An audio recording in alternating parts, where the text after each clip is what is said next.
Hello दोस्तों, आज मैं फिर हाजिर हूँ एक नई हॉरर स्टोरी के साथ। तो चलिए शुरू करते हैं। जो कोई भी साधना हो उसकी दो क्रियाएं होती हैं, तंत्र एवं मंत्र। तंत्र शब्द की रचना हुई तन से, यानी कि शरीर से। जिन क्रियाओं से हम सभी अपने शारीरिक चाह अर्थात जैसे निद्रा व भूख को अपने वश में ला सकते हैं, उसे तंत्र कहते हैं। ठीक उसी तरह मंत्र शब्द की रचना मन से, अर्थात जिन सभी क्रियाओं के माध्यम से हम अपने मन को वश में ला सकते हैं, उसे मंत्र कहते हैं। इतना बोलकर चारों तरफ देख लिया। ऑडिटोरियम पूरा भरा हुआ है और सुनने वाले ज़्यादातर युवा ही हैं। पुराने संस्कृति के प्रति आजकल के लड़के लड़कियों की जिज्ञासा बहुत बढ़ गई है। कुछ देर उन सभी की तरफ देखकर माइक फिर से मुंह लगाया। आज फिर यहीं पर समाप्त किया जाए। सेमिनार के लास्ट में हम सभी कुंडलिनी जागरण करने के बारे में जानेंगे। आज के टॉपिक से अगर किसी को कोई प्रश्न पूछना है तो एक एक करके पूछ लो। बहुत सारे हाथ उठे। सभी के प्रश्नों के उत्तर देने में और 40 मिनट बीत गए। फिर धीरे धीरे सभी बाहर जाने लगे। अब तक मैं यानी डॉक्टर ओमकार तिवारी लेक्चर दे रहा था। असम के एक छोटे से शहर में उपस्थित एक यूनिवर्सिटी हॉल में भारतीय मिथोलॉजी और मेटाफिजिक्स विषय से मैंने डबल डॉक्टरेट किया है। बीते 3 सालों में मेरे लिखे 2 किताब लोगों ने बहुत ही ज़्यादा पसंद किए, इसलिए मेरे सेमिनार और लेक्चर में भीड़ जमा होना स्वाभाविक हो गया है। प्रोजेक्टर से पेन ड्राइव निकालकर पीछे मुड़ते ही देखा। एक कम उम्र की लड़की मेरी तरफ देखकर चुपचाप खड़ी है। तुम्हें कुछ पूछना है? हाँ सर, कुछ। मैंने पास जाकर बोला। कोई भी प्रश्न हो तो बोल सकती हो, कोई बात नहीं। लड़की बोली, नहीं सर, बात कुछ दूसरी है। मैं अपनी प्रॉब्लम को लेकर और किसके पास जाऊं, यह समझ नहीं पा रही थी। अरे बोल दो, इतना डरने की ज़रूरत नहीं। वह लड़की कुछ देर सोचती रही, फिर बोली, सर मेरा नाम संध्या है। मेरा घर उस पहाड़ के नीचे वाले टाउन में है। हम सभी मतलब मेरी पूरी फैमिली एक समस्या से घिरी हुई है। कुछ महीने पहले हमारे घर के आसपास एक तांत्रिक की तरह दिखने वाले अघोरी साधु को हमने देखा। हम सभी ने किसी न किसी वक्त उन्हें देखा है। आप तो जानते ही हैं, यह असम जगह तंत्र मंत्र का पीठ स्थान है, इसलिए पहले हम सभी ने इस बारे में विशेष ध्यान नहीं दिया। लेकिन इसके बाद से ही मेरा भाई मुकेश बहुत बीमार पड़ने लगा। देखते ही देखते कुछ महीनों में वह पूरी तरह अस्वस्थ हो गया। बहुत सारे डॉक्टरों को दिखाया गया, बहुत सारे टेस्ट हुए, परंतु कुछ नहीं किया जा सका। 1 महीने पहले ही मेरे भाई की मौत हुई है। अंतिम बात को बताते हुए उस लड़की का गला भारी हो गया। उसके दोनों आँख पानी से भर गए। खुद को संभालते हुए वह फिर बोलने लगी। हम सभी का यही मानना है कि ये सब उस अघोरी का ही किया धरा है, लेकिन क्या किया जाए, मैं कुछ भी समझ नहीं पा रही। पुलिस के पास इस बात को लेकर कैसे जाऊं? लेकिन हाँ, वह साधु हमारे घर के आसपास ही घूमता रहता है। भाई के मरने के बाद पिताजी एक दिन गुस्से में आग बबूला होकर उस अघोरी को मारने दौड़े। लेकिन आप शायद विश्वास नहीं करेंगे सर, मैंने अपनी आंखों से देखा था कि उस अघोरी के हाथ उठाते ही पिताजी बेहोश होकर वहीं रास्ते पर गिर पड़े। क्या? उसके बाद मैंने जाकर देखा तो पिताजी मानो सो रहे थे। हम सभी इस घटना से बहुत ज़्यादा डर गए थे। इसके बाद आतंक से हमने घर से ही बाहर निकलना बंद कर दिया। भाई के मरने के बाद माँ का स्वास्थ्य भी दिन पर दिन खराब होता जा रहा है। अभी तक वह अघोरी यहाँ से नहीं गया, घर के आसपास ही रहता है। मैंने खुद उसे रास्ते में अपने घर के पीछे वाले आम के बगीचे में देखा है। ज्वलंत दृष्टि से वह अघोरी मेरे ही घर की तरफ देख रहे थे। हम क्या करें, कुछ भी समझ नहीं आ रहा सर, हमें बचाइए। लड़की के निवेदन व घटना को सुनकर बहुत दुख हुआ। अपनी बात को ख़त्म कर वह लड़की फिर बोली, आपको तो इन सभी तंत्र मंत्र के बारे में बहुत सारा ज्ञान है। मैंने आपके लिखे दोनों किताबों को भी पढ़ा है। आप हमारे शहर में आए हैं, इसलिए यह मौका गंवाना नहीं चाहती थी। किसी तरह साहस करके मैं अकेली ही चली आई। कुछ देर सोचकर मैंने उत्तर दिया, देखो मैं क्या कर सकता हूँ। यह इस तरह बोलना संभव नहीं है, इसलिए तुम अपने घर का पता और मोबाइल नंबर देकर जाओ। अगर हो सके तो आज शाम को ही वहाँ आऊँगा। बहुत बहुत धन्यवाद सर। गाड़ी में बैठकर संध्या के घर के रास्ते पर जाते हुए अघोरी वाली बात बार बार दिमाग में घूम रही थी। याद आ रहा था कॉलेज के समय की कुछ बातें। साल था 1984-85। उस समय गुजरात के एक इंजीनियरिंग कॉलेज में मैं पढ़ रहा हूँ। उसी वक्त पूरा राज्य हिंदू मुस्लिम दंगे से जल उठा। मेरा रूममेट हैदर एक मुसलमान था। परिस्थिति ऐसी हो गई कि हैदर का वहाँ रहना अब संभव नहीं था। उसने रात के अंधेरे में ही भागने का प्लान बनाया। उसको मैं अकेला नहीं छोड़ना चाहता था, इसलिए अगली रात कर्फ्यू लगने के बाद भी हम दोनों वहाँ से भाग निकले। लेकिन हॉस्टल से कुछ दूर जाते ही हम एक हिंदू दंगेबाज समूह के सामने आ गए। किसी तरह हम दोनों दौड़कर भागते हुए पास के शमशान में पहुँच गए। पीछे उस वक्त भी समूह हमें दौड़ा रहा था। उसी शमशान में हमने देखा एक अघोरी सन्यासी को। भयानक रूप, सिर पर जटा, पूरे शरीर में चिताभस्म। वह अघोरी एक सड़े हुए मृत शरीर के ऊपर पद्मासन में बैठे हुए थे। वह उनके सामने बहुत सारे नर खोपड़ी सजाकर रखे हुए थे। हमें दौड़ाने वाला समूह भी यह दृश्य देख वहाँ रुक गया। वह अघोरी पहले ज्वलंत आंखों से हमें देखता है, फिर उन दंगेबाजों को, और फिर उनसे कहता है, क्या चाहिए तुम लोगों को। उस समूह से एक नेतागिरी झाड़ने वाला आदमी सामने आया और बोला, बाबा वो मुसलमान चाहिए और साथ में वह लड़का भी। जो कोई मुसलमान का साथ देगा वह भी गद्दार है। अघोरी बाबा बोले, यह बात है तो तू मुसलमान के साथ ब्रह्म हत्या भी करेगा। इस बात को उस समय ध्यान नहीं दिया। बाद में सोचकर देखा कि उनके लिए यह जानना असंभव था कि मैं ब्राह्मण हूँ। उस नेता ने अघोरी को उत्तर दिया, बाबा आप तो हिंदू हैं और हम भी। मैं अपने भगवान के नाम पर उनको लेकर ही जाऊंगा। अघोरी बाबा गुस्से में बोले, हरामखोर, मैं हिंदू नहीं हूँ, मैं ही भगवान हूँ। अहम ब्रह्मास्मि। तू लेकर जाएगा इन्हें तू। रुक रुक, देख मैं क्या करता हूँ, देख। यह बोलकर अघोरी बाबा ने आंख बंद कर धीरे से किसी अन्य भाषा में कुछ पढ़ते पढ़ते सामने रखे एक खोपड़ी को हाथ में उठा लिया और फिर जोर से उसे नीचे ज़मीन पर पटका। अचानक तुरंत ही दर्द से कराते हुए नीचे गिर पड़ा वह नेता आदमी। पटकने के कारण जहाँ से वह कंकाल खोपड़ी टूटी थी, ठीक उसी जगह नेता के सिर से खून बह रहा था।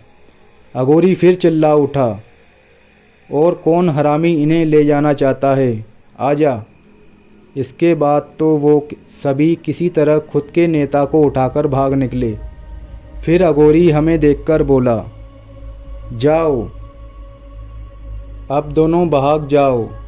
मैंने निवेदन करते हुए कहा, बाबा आज रात अगर लौटे तो वह सभी हमें ज़रूर मार डालेंगे। आज रात यहीं पर रहने दीजिए बाबा। कुछ देर मेरी तरफ देख अघोरी इशारे से मुझे अपने पास आने को कहा। मैं डरते हुए उस तरफ आगे बढ़ा। पास जाते ही एक सड़ा हुआ दुर्गंध नाक में आया। उल्टी आ जाए ऐसा मरा सड़ा दुर्गंध। अघोरी दोनों हाथों में मेरे सिर को पकड़कर मेरे आंखों में कुछ देखने लगता है। फिर कुछ देखने के बाद बोलता है, महाकाल की इच्छा से देख रहा हूँ, तुम्हारे अंदर साधु लक्षण हैं। सुन, तू रह जा मेरे पास, कल मैं यहाँ से रवाना होऊंगा। पर मुझे परेशान मत करना। इसके बाद लगभग 8 दिन हमने उनके साथ पथ चला, उनके पास से बहुत कुछ अद्भुत ज्ञान जाना और वहीं से मेरा झुकाव इस तंत्र मंत्र विषय पर है। इस विषय का मतलब है यह सभी अलौकिक बातें जो मनुष्य के सोच से भी परे है। उसके नियम को मैंने देखा और चाल चलन भी। फिर भी और कुछ जानने के बारे में जिज्ञासा हमेशा बढ़ती गई मेरी। हिमाचल पहुंचकर मैंने बिहार के लिए ट्रेन पकड़ी और हैदर लखनऊ जाने की तैयारी करने लगा। जाने से पहले उस अघोरी ने मेरे माथे के ठीक बीच में तर्जनी उंगली को रखकर कुछ मंत्र पढ़े। फिर कहा, जा जा, अब मैं तुम्हें कभी नहीं मिलूँगा, लेकिन तेरे अंदर साधु लक्षण हैं, इसलिए तुम्हारे अंदर कुछ शक्ति को जगा दिया है, भविष्य में काम आएगी। 25 साल पहले के इस घटना में मैं खो गया था। सोच टूटी ड्राइवर के इस बात से। साहब आ गए। गाड़ी से चेहरा निकाल कर देखा। चारों तरफ एक अद्भुत सी शांति थी, जैसे किसी शमशान की शांति हो। यह समय चिड़ियों के लौटने का है, लेकिन किसी भी चिड़िया की आवाज़ नहीं सुनाई दे रही। गाड़ी से उतरकर घर के चौखट पर पैर रखते ही एक अद्भुत सी अनुभूति हुई। यह अनुभूति को मैं जानता हूँ, लेकिन इतनी तीव्र कभी नहीं हुई। घर की तरफ बढ़ते हुए ऐसा लगा कि इस घर के आसपास के पेड़ पौधे सूख रहे हैं, पेड़ों पर पत्ते नहीं हैं। मेरे दरवाजे के पास पहुंचने से पहले ही मैंने देखा कि एक आदमी दरवाज़ा खोलकर बाहर आया और बोला, डॉक्टर तिवारी, मैं माधव, संध्या का पिता। आप सचमुच आएंगे? यह मैंने नहीं सोचा था। आइए आइए, अंदर आइए। घर के अंदर जाकर देखा तो परिस्थिति और भी ज़्यादा गंभीर थी। बाहर के मुकाबले अंदर और 5 डिग्री ज़्यादा ठंड है। मैं जिस कमरे में बैठा वह छोटा सा है। 2 बल्ब जल रहे हैं, फिर भी ऐसा लग रहा है कि कमरे में प्रकाश नहीं। बल्ब की रोशनी किसी कारण से चारों तरफ फैल नहीं पा रही। परिवार के सभी ने मिलकर मुझे एक बार फिर पूरी घटना बताई। नई बात यह जानी कि मुकेश आए दिन स्कूल से घर देरी से आता था। उसके दोस्तों से जाना गया कि मौत के कुछ महीनों पहले से ही मुकेश कुछ बदल सा गया था और छुट्टी के बाद अक्सर वह जंगल से होकर पहाड़ की तरफ जाता था। इस संबंध में किसी के पास कोई सटीक जानकारी नहीं थी।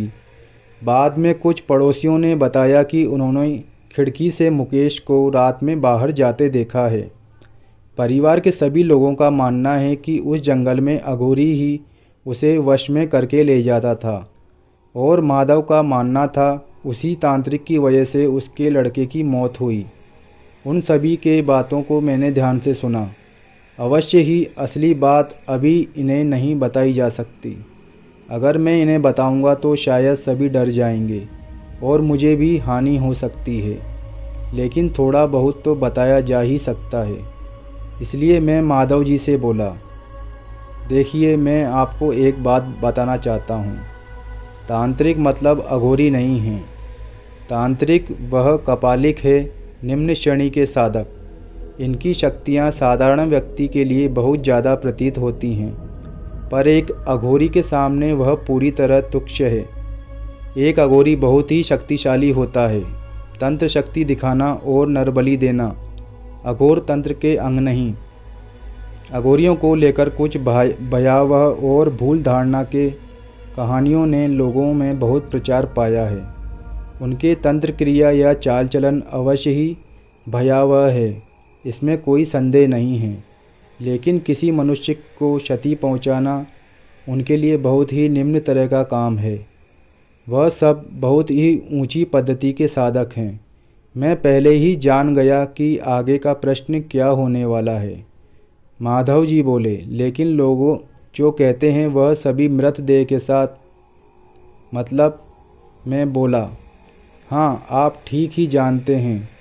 अघोरी लोग मृत देह के साथ शारीरिक तरह से मिलते हैं, पर वह भी उनके साधना का एक महत्वपूर्ण अंग होता है। अघोर शब्द का अर्थ घोर व भेदभाव से मुक्त होना है। यह अघोर साधना है। ऋणात्मक शक्ति की साधना बहुत जल्दी ईश्वर के साथ आत्मा को मिलने में सहायता करता है।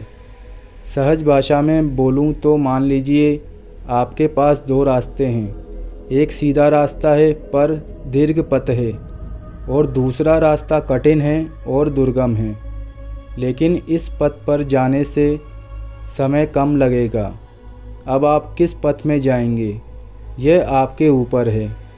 अघोर साधना है यह द्वितीय पथ की। इसी तरह इसके साधना पद्धति भी अति कठिन व भयावह है। इनके खाद्य हैं जो कुछ भी हमारे में वर्जित है, वही सब मृत पशु से सूखे हुए पत्ते तक, अवश्य ही इन सब को वह कच्चा ही खाते हैं। अग्नि से बने खाद्य पदार्थ वह ग्रहण नहीं करते, क्योंकि हमारे शास्त्रों में कहा गया है कि अग्नि सभी को पवित्र कर देता है। उसी तरह इनके साधना का एक चरम प्रक्रिया है मृत संगम, क्योंकि मृत्यु इनके लिए जीवन की तरह स्वाभाविक है। मृत व्यक्ति इनके सामने बहुत ही साधारण हैं। उस मृत देह से लिप्त होने के समय भी वो सब महाकाल के ध्यान में खोए रहते हैं। यह भी एक प्रकार की साधना है, खुद को सर्वबाधा भय घृणा से मुक्त करने की साधना।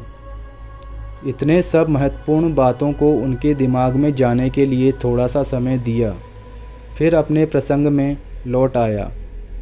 देखिए, मेरा मानना है कि मुकेश की हत्या के पीछे कोई अघोरी नहीं। जो दोषी है वह निश्चित ही कोई साधारण तांत्रिक है। वह सब ही मनुष्यों को क्षति पहुंचाते हैं। तंत्र मंत्र मत में अघोरी का स्थान है। आदि साधक अर्थात महादेव के ठीक बाद ही मनुष्य व जीवित किसी के साथ इनका संपर्क नहीं है, तो नरबलि देने का कोई प्रश्न ही नहीं उठता। मतलब जिसने मुकेश को मारा है वह कपालिक कोई अघोरी नहीं, बल्कि कोई शैतान तांत्रिक है, जिसकी क्षमता बहुत ही कम है। पर आपने जो बात बोली कि केवल हाथ उठाने से किसी मनुष्य को बेहोश कर सकता है, वह व्यक्ति भी खासा शक्तिशाली है। इतनी क्षमता केवल किसी अघोर तांत्रिक के पास ही हो सकती है, और यही बात मुझे इतने देर से सोचने पर मजबूर कर रही है। जो भी हो, मैं अब चलता हूँ। इस विषय को लेकर आज रात सोचता हूँ, कल आपको बताऊँगा। घर से बाहर निकलकर जितना हो सके स्वाभाविक तरीके से चलकर गाड़ी तक आया। दरवाजे से बाहर के गेट तक आते समय मैंने अनुभव किया कि दो भयानक आंखें मुझे देख रही हैं। उसे किसी भी तरीके से यह नहीं जानने देना है कि मुझे उसकी उपस्थिति की भनक लग चुकी है। अगर ऐसा किया तो मेरे ऊपर विपत्ति आ सकती है। मेरे गाड़ी के उस घर से कुछ दूर आने के बाद मैंने शांति से सांस ली। माधव जी को घटना की पूरी सच्चाई नहीं बताई है। कैसे उन्हें बोलूं कि उनकी क्षति करने की चाह वाला वह अशुभ शक्ति उनके स्वयं के घर में ही है। हाँ, उस घर की महिला मतलब संध्या की माँ पूरी तरह से उस अशुभ शक्ति के कब्जे में है। घर में जाते ही मैं समझ गया था, वह पूरी तरीके से शैतानी शक्ति के कब्जे में है, बहुत ही शक्तिशाली शैतानी शक्ति के। उस रात नींद नहीं आ रही थी। आंख बंद करते ही दिखता वह दृश्य, महिला के ठीक पीछे जमा हुआ काला अंधकार। लेकिन उस अंधकार की एक आकृति थी, ठीक कोई उनके दोनों कंधे पर हाथ रखकर खड़ा है। उस अंधकार के भीतर से दो जलती हुई आंखें मानो मुझे ही घूर रही थी।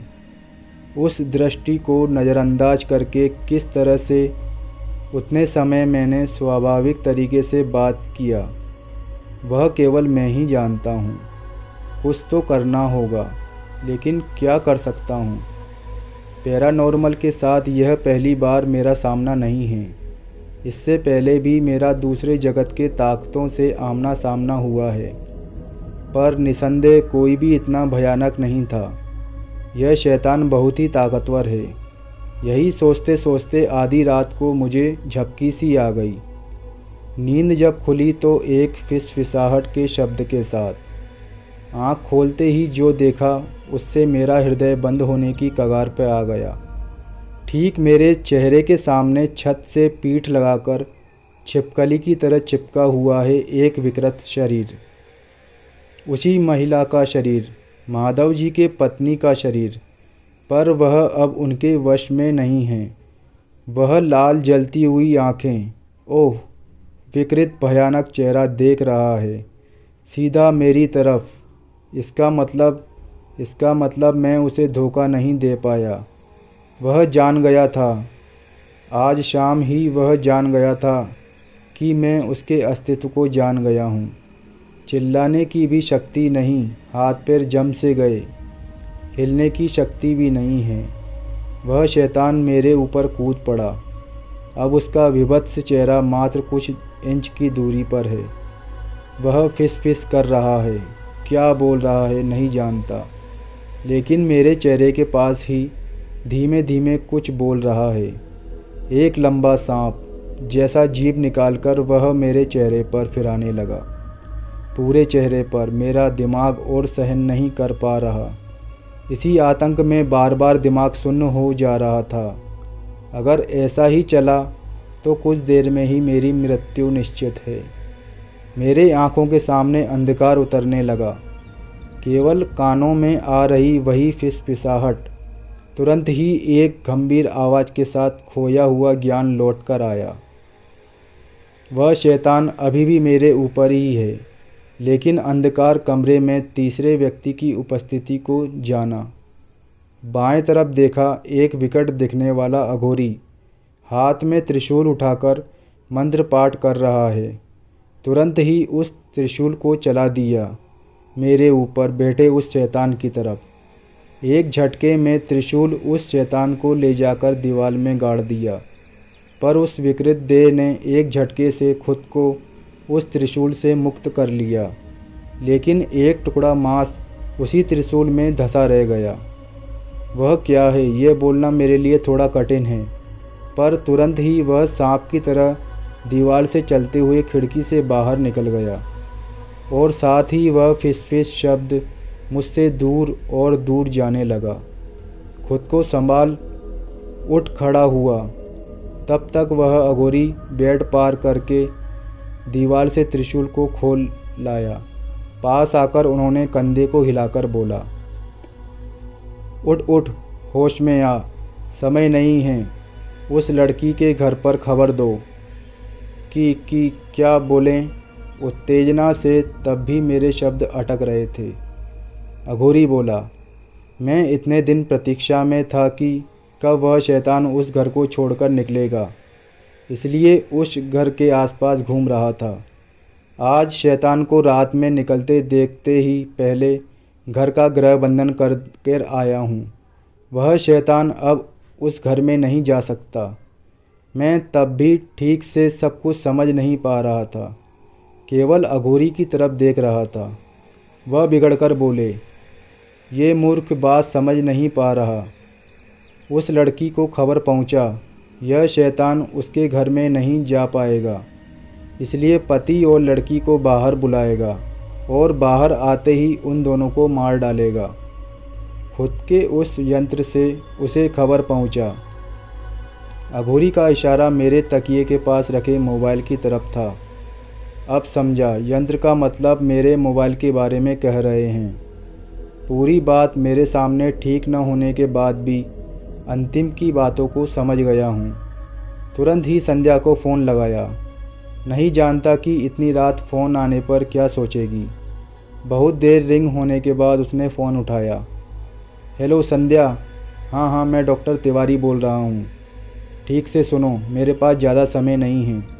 तुम्हारी माँ को एक अशुभ शक्ति ने पकड़ा हुआ है। हाँ, ठीक ही बोल रहा हूँ। तुम्हारी माँ को इस मुहूर्त उनके कमरे में जाने पर देखोगी वह बिस्तर पर नहीं, क्योंकि कुछ देर पर वह हमला करने मेरे रूम में आई थी। हाँ, यह अशुभ शक्ति तुम्हारे भाई की मृत्यु की भी दोषी है। मेरे बात को ध्यान से सुनो। तुम्हारी माँ अब घर के अंदर नहीं आ पाएगी, क्योंकि मंत्र से तुम्हारा घर इस समय सुरक्षित है, इसलिए वह अशुभ शक्ति तुमको और तुम्हारे पिताजी को बाहर बुलाएगी। लेकिन भूल से भी तुम सब बाहर नहीं निकलोगे।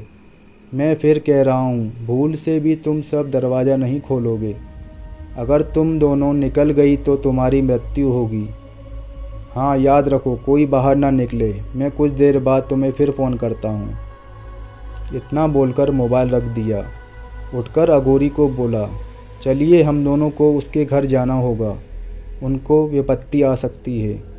अघोरी ने मुझे आश्चर्य जवाब दिया, नहीं नहीं, उससे भी ज़रूरी काम है हमें, चल मेरे साथ। अघोरी ने मुझे आश्चर्य भरा जवाब दिया, नहीं नहीं, उससे भी ज़रूरी काम है हमें, चल मेरे साथ।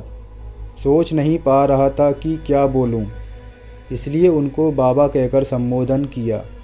कहाँ चलें बाबा, मैं तो कुछ भी समझ नहीं पा रहा, आप कौन हैं? अघोरी बोला, चुप रह, इस युद्ध में तेरी भी भूमिका है, समय आने पर तुझे सब कुछ बता दूंगा। गेस्ट हाउस का गार्ड मुझे इतनी रात को बाहर निकलते देख कुछ बोलने जा रहा था, लेकिन अघोरी के आँख को देखकर उसके मुंह से कुछ न निकला। मैं जल्दी से गाड़ी में बैठा। अघोरी मेरे पास ही बैठा। अघोरी के पास बैठते ही नाक में गंध आई। इस अघोरी के शरीर से भी मरा सड़ा गंध आ रहा है, इसलिए शीशा खुला ही रखा। गाड़ी को स्टार्ट कर अघोरी से पूछा, किस तरफ जाएंगे? उत्तर की तरफ चल, उधर ही कब्रिस्तान है। मन में हजारों प्रश्न उठने पर भी अघोरी के निर्देश अनुसार गाड़ी को आगे बढ़ाए जारी रखा। कुछ भी पूछने का साहस नहीं कर पा रहा था। शायद यही देखकर अघोरी बाबा स्वयं ही बोलने लगे, सुन, इस जगत के अलावा भी और कई जगत हैं जो हमारे साथ ही चलते हैं, हमारे आसपास ही अवस्थान करते हैं, किंतु हम उसे अनुभव नहीं कर पाते। वह जगह केवल भरा हुआ प्रेत, पिशाचनी, डाकनी, हाँकनी, शैतान, जो प्रवृत्ति में बहुत ही भयंकर हैं, ये सभी प्रतिपल इस जगत में आने की चेष्टा कर रहे हैं। कुछ असीम शक्तिशाली सत्ता इसे करने में भी सफल हो जाते हैं बीच बीच में, जो कि प्रकृति के विपरीत है, महाकाल के नियम के विरुद्ध। ठीक वैसा ही घटा था आज से कई सौ साल पहले।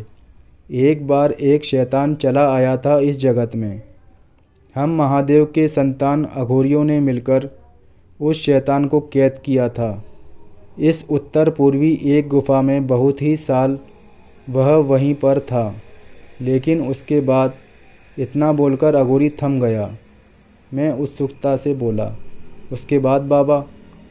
उसके बाद क्या? समय के साथ साथ बंधन मंत्र की शक्ति कम होने लगी, जिसके फलस्वरूप वह शैतान मुक्ति पाने के बावजूद वह बाहर के मनुष्यों से संपर्क करने में सक्षम हो गया। खुद की फिसफिसाहट से मुकेश नाम के एक छोटे लड़के को खुद की तरफ आकर्षित किया। वह शैतान तब भी उतना शक्तिशाली नहीं था, इसलिए खुद को शिकार बनाया दुर्बल मन के व्यक्ति को, मतलब मुकेश नाम के लड़के को। वह शैतान उसे खुद के पास बुलाता था।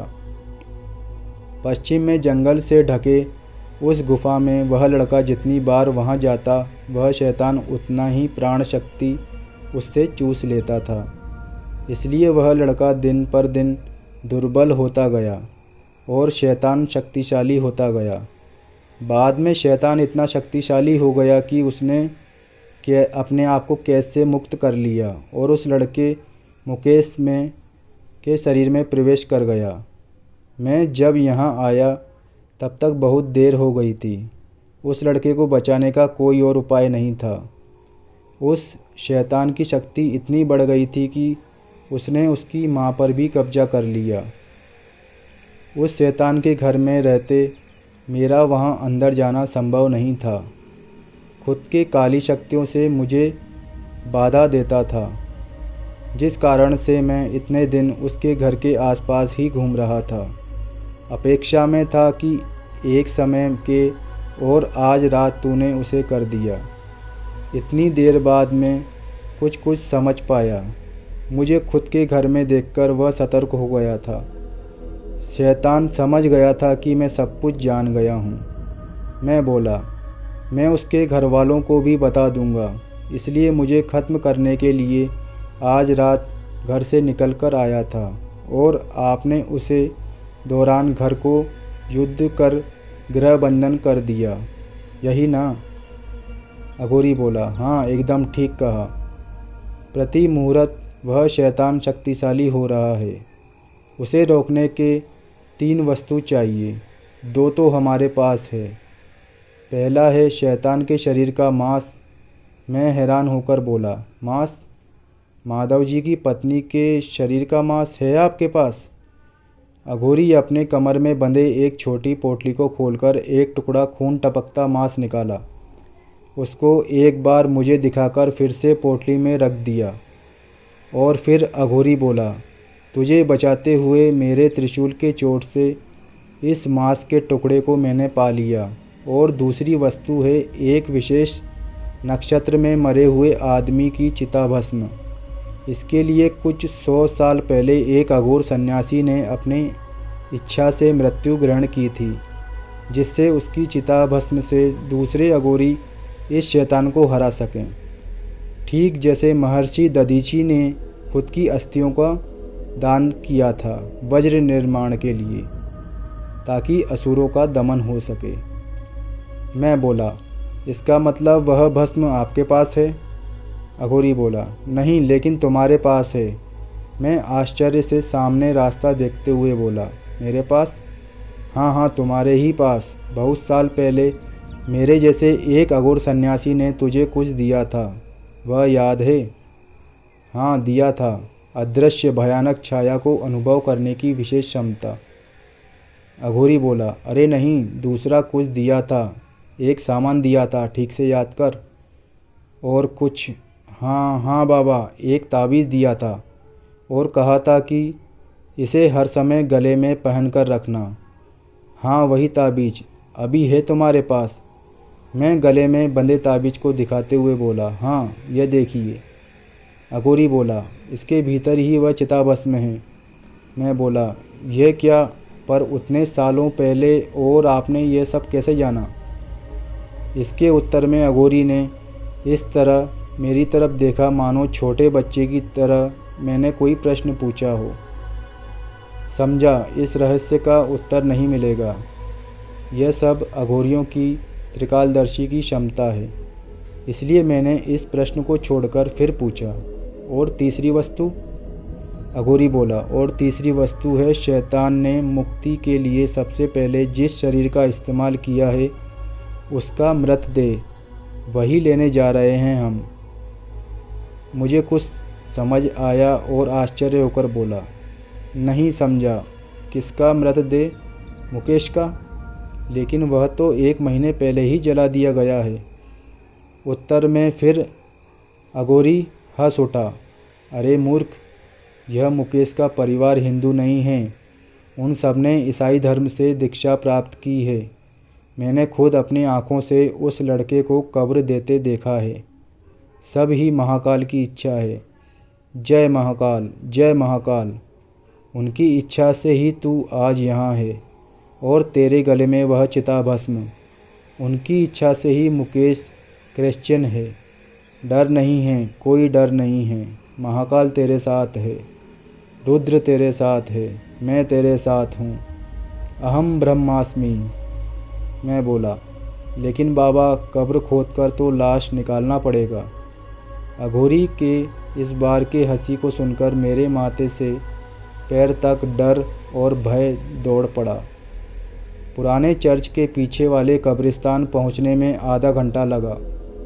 बारिश शुरू हो गई थी, साथ ही बिजली भी कड़कड़ा रही थी। चिंता हो रही थी संध्या और उसके पिताजी के लिए, इसलिए गाड़ी से उतरकर ही उन्हें फ़ोन लगाया। इस बार अवश्य ही एक ही रिंग में फ़ोन उठ गया और उन्होंने बताया कि सब कुछ ठीक है, पर दोनों को बहुत ज़्यादा डर लग रहा है। वहाँ जो घटा वह कुछ इस तरह से है। उसकी माँ रूपी शैतान घर पहुंचकर कुछ देर पहले ही घर में घुसते हुए बाधा पाने के कारण बहुत गुस्सा हो गई। पहले उसने उन्हें बाहर आने को कहा, लेकिन उन लोगों ने उसे अंदर आने को कहा। जब कैसे भी पिता और लड़की बाहर निकलने में राज़ी नहीं हुए, तब शैतान ने अपना असली रूप लिया और डर दिखाकर उन्हें बाहर निकालने की चेष्टा की। उससे भी सफल न होने पर बहुत गरज कर जंगल की तरफ भाग गया। पिता और लड़की उसी दृश्य को देखकर अब भय से मूर्तिमान हो गए। इसके बाद क्या करें, यह पूछने पर मैंने उनसे कहा, मेरे निर्देश न देने तक तुम दोनों में से कोई भी बाहर नहीं निकलेगा। यही बोलकर फ़ोन रखकर सोचा अघोरी बाबा को यह घटना बताऊं, क्योंकि हम भी इसी जंगल में आए हैं।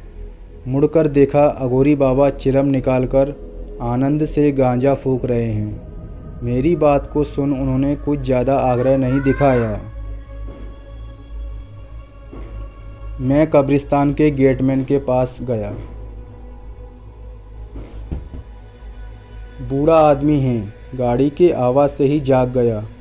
बहुत सारे पैसे का लोभ दिखाकर कब्रिस्तान में जाने की अनुमति प्राप्त हुई, लेकिन उन्होंने जब जाना कि अंदर घुसने का सही उद्देश्य क्या है, तब स्वाभाविक वह इसमें राजी नहीं हुए। मैं गेटमैन की ओर पैसे बढ़ाने लगा, लेकिन फिर भी गेटमैन राजी नहीं हुआ। इतने में अघोरी धूम्रपान खत्म करके आगे आए। ये मूर्ख समय क्यों नष्ट कर रहा है।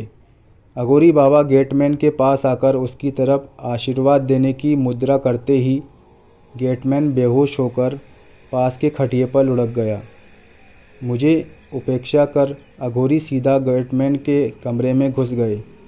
कुछ देर बाद ही निकलकर हाथ में एक फावड़ा और एक बेलचा लेकर मेरे हाथ में पकड़ाकर कब्रिस्तान के अंदर चल पड़े। मैं भी पीछे चला। कुछ देर बाद एक कब्र के सामने आकर रुके। कब्र को देखकर ही समझा जा सकता था कि ये नया ही है। कब्र के ऊपर अभी भी कुछ सूखे हुए फूल रखे हैं, लेकिन सबसे आश्चर्य की बात है कि उस कब्र के आसपास के वृत्ताकार जगह में सभी घास मर गई हैं। कुछ मरे हुए कीड़े और एक मरी हुई चिड़िया भी वहाँ पड़ी है, ठीक जैसे संध्या के घर के आसपास हुआ था। समझा कि अशुभ उपस्थिति मिट्टी को विषाक्त कर दिया है। अघोरी बाबा ने मिट्टी खोदना शुरू किया। उनके देखा देखी मैं भी मिट्टी में एक बार करते ही पास ही कहीं जोर की एक बिजली कड़कड़ाती हुई गिरी। यहाँ का मौसम ऐसा है कि तूफ़ान और बरसात होती ही रहती है, फिर भी इस बिजली गिरने की आवाज़ से मैं कांप उठा। अघोरी बाबा थोड़ा सा भी विचलित न होकर मिट्टी खोद रहे थे। बरसात के कारण मिट्टी आसानी से निकल रही थी, इसलिए बहुत ज़्यादा परिश्रम नहीं करना पड़ा। गड्ढा जितना बड़ा होता गया, हवा और बरसात मानो बढ़ने लगे। रह रहकर बिजली गिर रही थी, हवा भी तेज़ होती जा रही थी।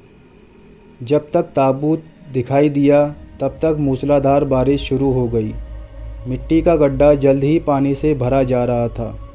ताबूत खोलते ही चारों तरफ फैल गया। देह सड़ने की दुर्गंध निकल आई। मुकेश का सड़नशील मृत शरीर। फिर मेरे पेट के अंदर से उल्टी आने का मन हुआ।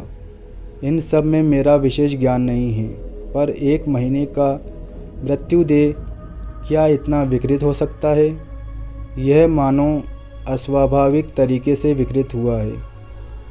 सबसे भयानक है, मृत शरीर के खुले हुए दोनों आँख मरे हुए मछली के जैसे सामने की तरफ देख रहा है। आश्चर्य है, दोनों आँख कैसे ठीक है। उसे तो सबसे पहले नष्ट होना चाहिए था। अघोरी बाबा कूदकर गड्ढे में उतरे और इशारे से मुड़कर मुझे भी आने को कहा। इस समय मैं यहाँ से लौटने के लिए जो भी मूल्य चाहिए वह देने को तैयार हूँ। इसलिए चारों तरफ अशुभ की छाया है। यहाँ जो भी घट रहा है कुछ भी स्वाभाविक नहीं। फिर भी उस अघोरी बाबा की दृष्टि में ऐसा कुछ था कि उनके निर्देश को अमान्य करने का साहस मेरे भीतर नहीं था। उस पानी वाले कीचड़ में मैं भी उतर गया। पहली बार में उस मृतदेह को हम किसी भी तरह ऊपर उठा नहीं पा रहे थे। एक छोटे लड़के का शरीर इतना भारी। अघोरी बाबा ने सीधा खड़ा हो ऊपर की तरफ देख आंख बंद करके कुछ मंत्र पढ़े और फिर इशारा किया और एक बार मृतदेह को उठाने की आश्चर्य से इस बार मृतदेह सहज ही उठाया। उसको गड्ढे के ऊपर रखकर हम भी ऊपर उठे। फिर पकड़कर मृतदेह को लेकर गेट की तरफ आगे बढ़े। मैं और अघोरी दोनों उस मृतदेह को लेकर उस कब्रिस्तान की गेट की तरफ चल पड़े। मुकेश के मृतदेह का सिर मैंने पैर अघोरी ने पकड़ रखा था। अभी गेट के पास पहुंचने ही वाले थे कि उस मृतदेह में हलचल होने लगी। वह मृतदेह कांप उठा और तुरंत ही अघोरी से पैर छुड़ाकर मेरे ऊपर चिल्लाते हुए लपक पड़ा। मैं वहीं ज़मीन पर धड़ाम से गिर पड़ा और वह मृतदेह मेरे सीने पर चढ़कर मेरे गले को ज़ोर से पकड़ लिया। मैं ज़ोर से चिल्ला पड़ा। वह मृतदेह अभी भी गुर्राते हुए अपनी पकड़ मजबूत करते जा रहा था। ऐसा लगा कि अभी डर से जान निकल जाएगी। तभी अघोरी के चिल्लाने की आवाज़ आई, जय महाकाल। देखा तो ऊपर की तरफ सिर और आंख बंद कर अघोरी कोई मंत्र पढ़ रहा है। फिर मंत्र पढ़कर अघोरी ने आंख खोली और हाथ उस मृतदेह के सिर पर रख दिया। तुरंत ही वह मृतदेह शांत हो गई और मेरे पास ही गिर पड़ी। मैं डर से एक पल तो कांप उठा था। जल्दी से उठ खड़ा हुआ और अघोरी से बोला, बाबा यह क्या था? मुकेश का शरीर कैसे जाग उठा?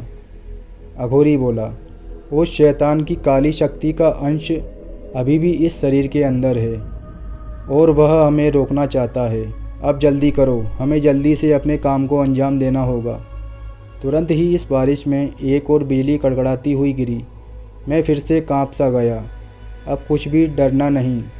उस मृतदेह को मैंने और अघोरी ने फिर उठाया और बाहर खड़ी गाड़ी की तरफ चल पड़े। कब्रिस्तान से बाहर आकर देखा तो गेटमैन अभी भी खटिया पर बेसुध पड़ा हुआ है। मैंने गाड़ी की डिग्गी में उस मृतदेह को रखा और गाड़ी स्टार्ट की। अघोरी बाबा मेरे पास ही सीट पर बैठे हुए थे। मैंने पूछा, बाबा अब कहाँ चलें? अघोरी बोला, उत्तर के पहाड़ वाले जंगल की तरफ चल, वहीं वह गुफा है। मैंने गाड़ी उत्तर की तरफ बढ़ा दी। रात अपने पूरे चरम पर थी। चारों तरफ अंधेरा ही अंधेरा था। हर वक्त किसी अशुभ और भयानक होने की आशा में चल रहा था। मुझे ऐसा लग रहा था कि अभी शैतानी शक्ति हम पर हमला करने वाली है। और तो और वह शैतान अभी खुला ही घूम रहा है, न जाने कहाँ और कब वह हमारे सामने आ धमके।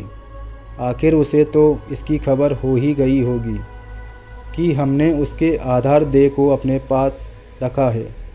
मेरे मन में कई सवाल घूम रहे थे और मेरे चेहरे पर भय की रेखा कोई भी साफ देख सकता था। पर मैंने देखा, पास ही बैठे अघोरी बाबा एकदम शांत और निडर होकर बैठे हुए हैं, मानो उन्हें पता है कि हमें कुछ नहीं होने वाला। कोई दिव्य व्यक्ति ही इस वक्त इतने शांत मन में रह सकता है। अघोरी ने मेरे अंदर के डर वाले हलचल को देखकर बोले, तुम्हें डरने की कोई ज़रूरत नहीं। स्वयं महाकाल और मैं तुम्हारे साथ हूँ। जो महाकाल के काम में सहायता करता है उसे कुछ नहीं होता। तुम बस डरो मत, क्योंकि डर ही उस शैतान की शक्ति है। जय महाकाल। मैं अब कुछ शांत हुआ और अघोरी से पूछा, अच्छा बाबा, ये शैतान है क्या? इसे क्या कहते हैं? अघोरी बोला, यह काली परछाई का एक महाभयानक रूप है जो बहुत ही शक्तिशाली है। मैं बोला, तो यह कोई प्रेत या पिशाच है? नहीं, ये कोई प्रेत व पिशाच नहीं, यह उनसे भी शक्तिशाली है जो छाया के रूप में रहकर मानव विनाश को अंजाम देते हैं। इसका कोई नाम नहीं, हम इसे अंधकार व शैतान नाम से संबोधित करते हैं। हम दोनों के बीच बात हो ही रही थी कि गाड़ी की डिग्गी से एक बार फिर एक भयानक आवाज़ के साथ खटखटाने की आवाज़ आने लगी। मुकेश का मृतदेह एक बार फिर जाग उठा था और वह बाहर निकालना चाहता था। अघोरी ने एक बार फिर जोर से मंत्र पढ़ा तथा गत कुछ देर में वह मृतदेह की झटपटाहट बंद हो गई और मैं गाड़ी तेज करके बढ़ चला। अघोरी बोला, वह शैतान हमें रोकने की कोशिश ज़रूर करेगा, पर मेरे कहे अनुसार तुम बढ़ते रहना, वह हमारा कुछ नहीं कर सकता। जय महाकाल। गाड़ी कुछ दूर और आगे बढ़ी ही थी कि आगे रास्ते पर देखा कई सारे कुत्ते रास्ते को घेर कर खड़े हैं और इधर ही देखकर भौंक रहे हैं। इस अंधेरे में साफ दिख रहा है मानो उनकी आंखें लाल लाल बिंदु की तरह हो गई हैं। मेरी गाड़ी तेज़ी से उसी तरफ बढ़ी चली जा रही थी। समझ नहीं आ रहा था क्या करूं। अघोरी चिल्लाकर बोला, गाड़ी मत रोकना, गाड़ी मत रोकना। मैं बोला, पर कुत्ते गाड़ी के नीचे आ जाएंगे, मैं ऐसा कैसे कर सकता हूं। अघोरी गुस्से से बोल पड़ा, अरे मूर्ख, तुझे दिख नहीं रहा, यह एक शैतानी जाल है। अगर तुमने गाड़ी को रोका तो हम अपने मकसद को पूरा नहीं कर पाएंगे। मैं गाड़ी उसी तेज़ी से बढ़ाता गया। कुत्ते, उनके मुंह से खून के जैसा लाल तरल गिर रहा था। मैंने आंख बंद कर हिम्मत से उन सब के ऊपर गाड़ियां चढ़ा दी, लेकिन यह क्या, वह सब कहाँ गए? मानो हवा होकर गायब हो गए। एक छाया के भीतर से गाड़ी आगे बढ़ गई। तभी चारों तरफ से एक हुंकार और भेड़ियों की हू हू की आवाज़ सुनाई देने लगी। वह आवाज़ इतनी भयानक और डरावनी थी। मैंने जल्दी से गाड़ी के दोनों तरफ के शीशे बंद किए और तभी मैंने देखा मेरे गाड़ी के चारों तरफ भेड़िया और न जाने कैसे भयानक जानवर आवाज़ निकालते हुए गाड़ी के साथ दौड़ रहे हैं। फिर वह सब गाड़ी के साथ ही हवा में उड़ने लगे। उनकी आँखों से आग निकल रही थी और मुंह से खून के छींटे। उन शैतानी शक्तियों ने पूरे गाड़ी को घेर रखा था और अब फिर से पीछे की डिग्गी में रखी मृतदेह आवाज़ करने लगी। यह सब इतना भयानक था कि डर से कोई भी व्यक्ति बेहोश हो जाए। पहाड़ी रास्ता, एक तरफ पहाड़ और दूसरी तरफ बड़ा सा पहाड़ी ढलान। अगर गाड़ी जरा सी भी इधर उधर हो गई तो हम न जाने कितने नीचे गिरेंगे। मैं डर तो रहा हूँ, पर हिम्मत करके गाड़ी को आगे बढ़ाता जा रहा था और वो सभी भयानक भेड़ियों ने अभी भी पूरे गाड़ी को घेर रखा था। अब वो धीरे धीरे एक भयानक आग के गोले में परिवर्तित हो रहे थे, बहुत ही विभत्स आकृति में, तथा साथ ही पीछे से मुकेश के मृतदेह की झटपटाहट बढ़ गई थी।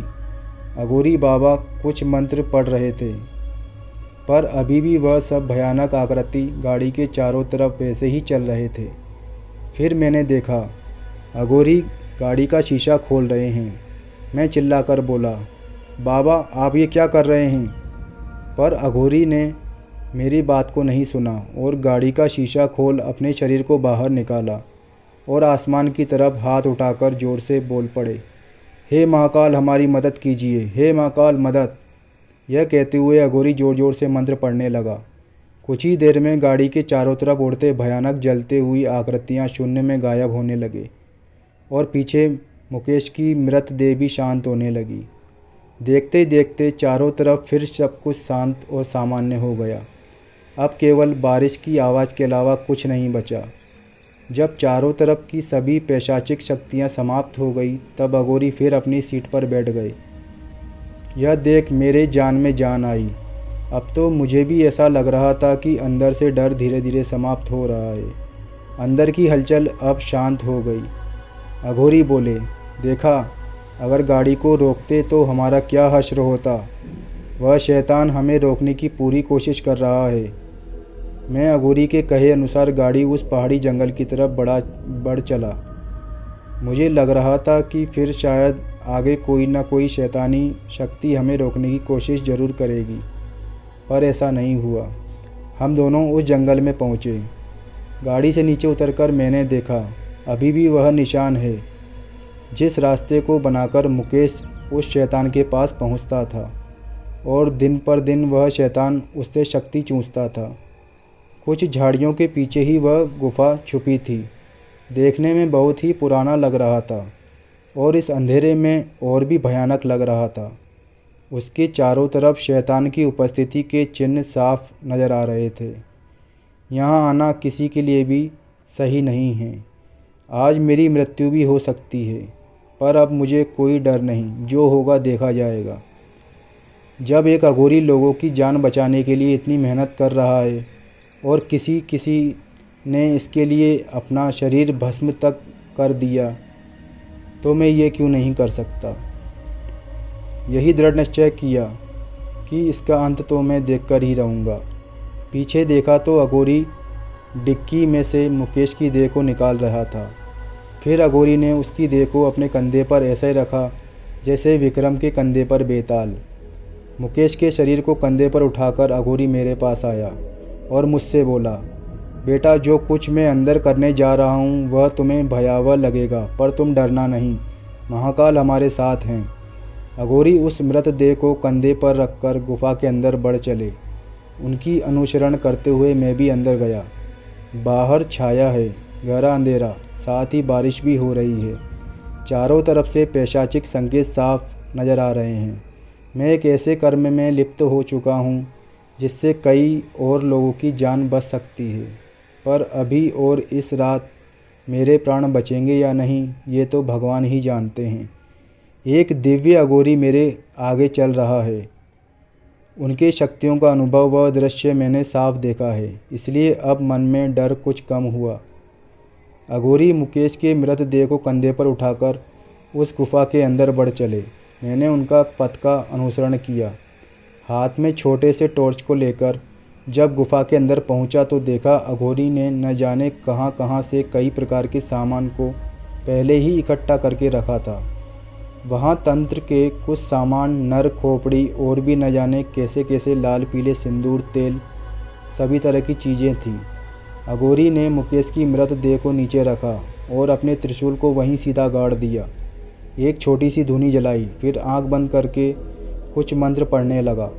अघोरी ने मंत्र खत्म किया, फिर वही रखे लाल रंग के सिंदूर और तेल को आग में डाला और फिर मुझसे कहा, इस सिंदूर से उस लड़के के चारों तरफ एक घेरा बनाओ।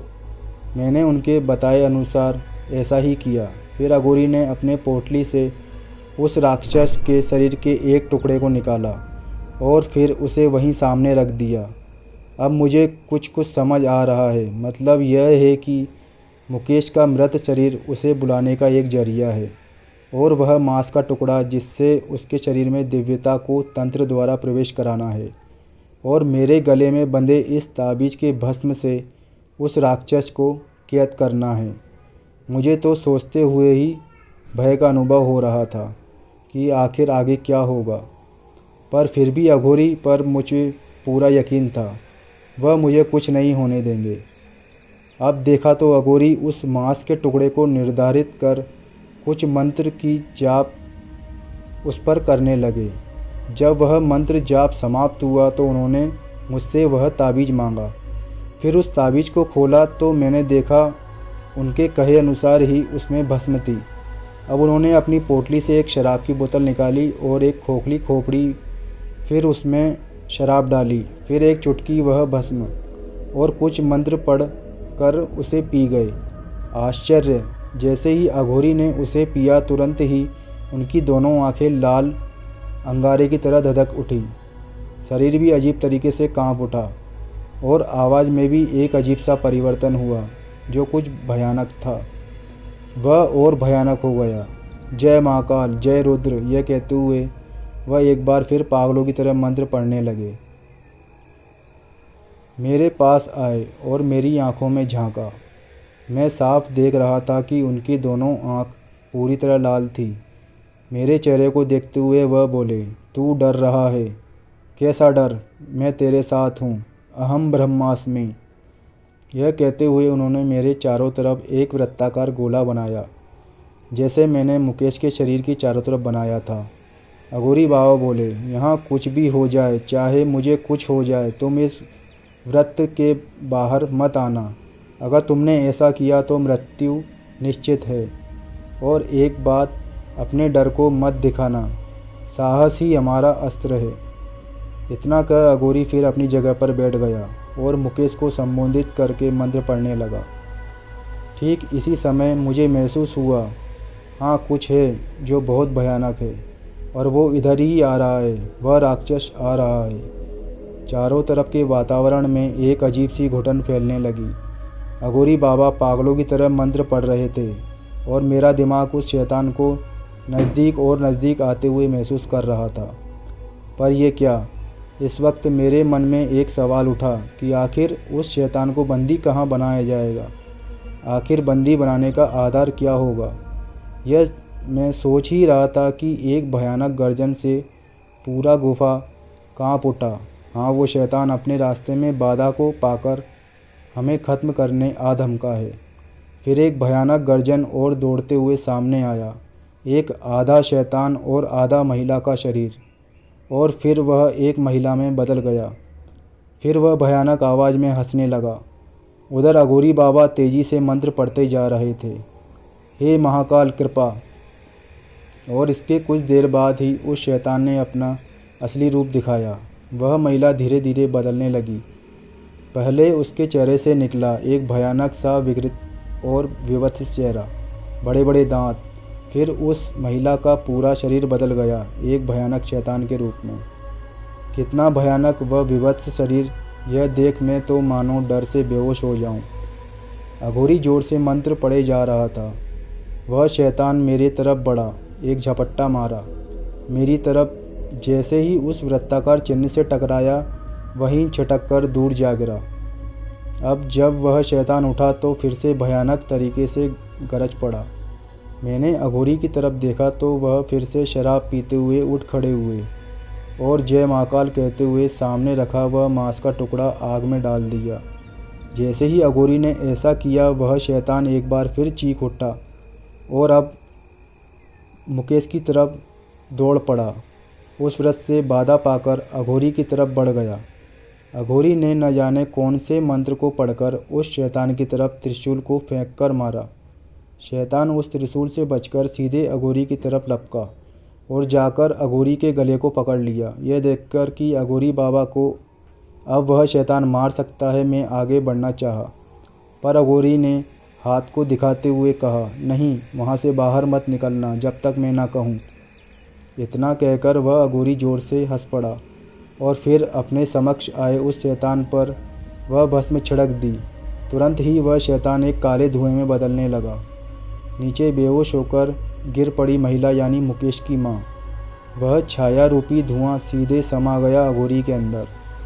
मैं कांप सा उठा। मुझे पता चल गया था, मैं जान गया था कि उस शैतान को बंदी बनाने का आधार कुछ और नहीं, अघोरी का शरीर स्वयं है। मैं चिल्ला उठा, बाबा आपने ये क्या किया? अघोरी हंस उठा और तुरंत ही वह शैतान अपना असर अघोरी के ऊपर करने लगा।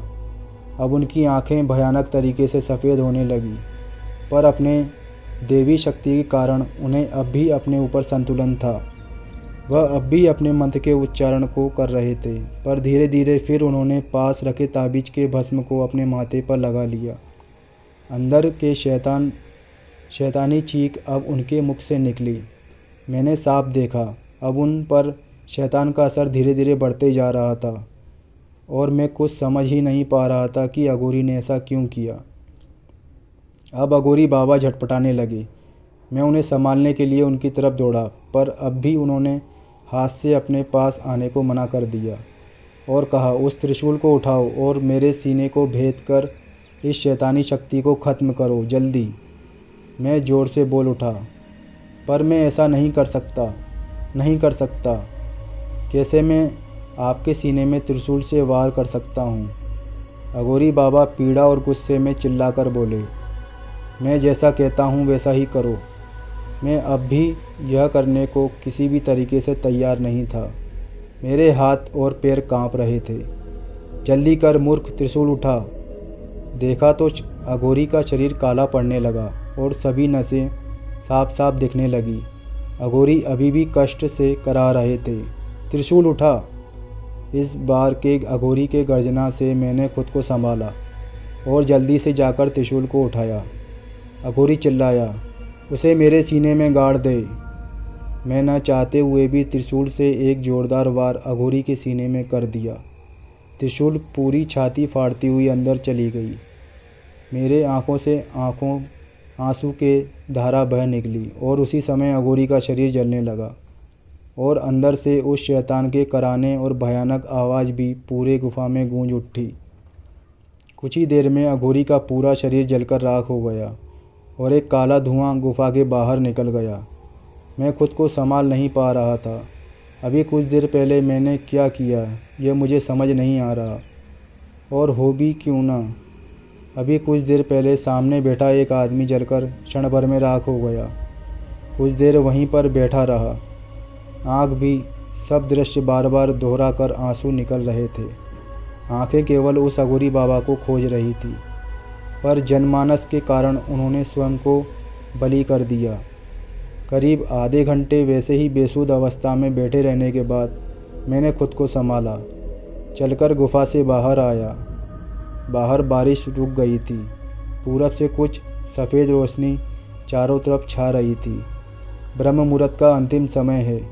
कुछ ही देर में सुबह हो जाएगी। मैंने संध्या को फ़ोन लगाया और उन्हें वहां आने के लिए बताया। सुबह होते होते सब आ गए। संध्या की माँ ठीक थी, पर अभी भी बेहोश थी। संध्या बोली, वह अघोरी भी आपके साथ थे ना? कहाँ गए और क्या हुआ? मैं बोला, उन्होंने ही तुम्हारे माँ बाप को बचाया और हम सबको भी। फिर तुम सबके आने से पहले ही वह अपने धाम को चले गए। संध्या के पिता ने मुकेश के शरीर को कब्रिस्तान से लेकर आने के कारण कुछ गुस्सा हुए, पर जब उन्हें बताया कि यह ज़रूरी था तब वह शांत हुए। उधर कब्रिस्तान के गेटमैन ने भी पुलिस को लाश चोरी के बारे में खबर दे दिया था, पर माधव जी के कहने पर कोई कार्रवाई नहीं हुई और फिर मुकेश की देह को कब्र में दफना दिया गया। संध्या की मां को हॉस्पिटल में एक दिन बाद होश आया। अब वह ठीक है। आज भी रास्ते पर सफ़र करते हुए किसी अघोरी बाबा को देखता हूँ तो वह महाअघोरी और उस रात के भयानक बातें आँखों के सामने छप जाती हैं। मैंने अपने जीवन के कार्य को कर लिया। ठीक इसी तरह कई और शैतान इस दुनिया में आएंगे तो कोई महाअघोरी तांत्रिक और मेरे जैसा कोई आदमी इसे फिर दोहराएगा। ये चलता रहेगा, क्योंकि प्रकृति अपना संतुलन हमेशा बनाए रखेगी और ऐसे पैशाचिक शक्ति के लिए यहाँ कोई जगह नहीं। तो दोस्तों, ये कहानी यहीं समाप्त होती है। अगर यह कहानी आपको पसंद आई तो अपने कमेंट देकर ज़रूर बताएं और ऐसी ही कहानियाँ सुनने के लिए मेरे चैनल को सब्सक्राइब करें।